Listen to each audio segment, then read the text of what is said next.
Sorry for making you worry about me.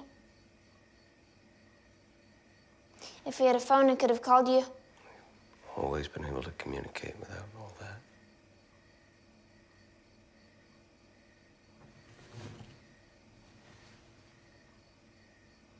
I think it might be easier on us if we try to adapt. We're wearing their clothes, we're in their house, we're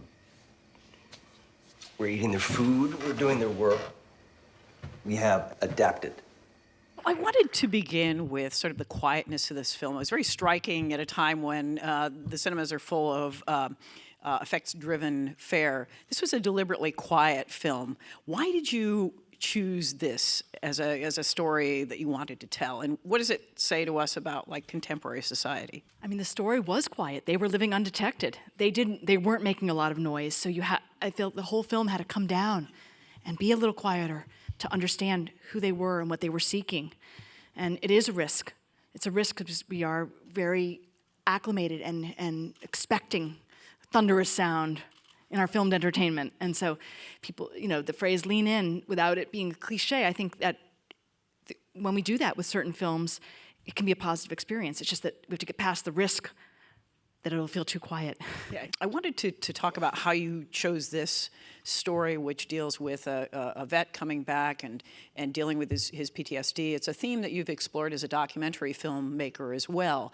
I had become interested, as you say, from the documentary experience of doing a film with veterans in the Heartland over a 3-year period, a conversation that I felt very informed by, and a lot of notes were taken, and a lot of questions were posed that I was left thinking about in the subsequent years. I was also interested in the teenage child of a combat veteran. That's something only a few films have taken on. And I was very keen to know how Tom was going to learn and how will she make those adaptations and try to also stay in a connected, supportive relationship with him.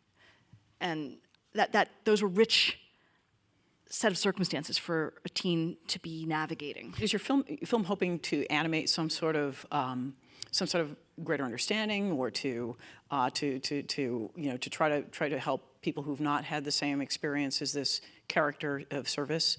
My goals sometimes are general. They are to make people care, right? To make people wonder.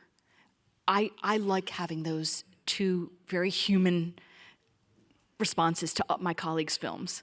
So in that sense, but I did like that I even like that he throws out the question to us, and he's asking his daughter to at least ask the difference between want and need. These questions, an American philosopher, Thoreau, Henry David asked those things many years ago. I like that this character wanted to look back and at a positive part of our heritage.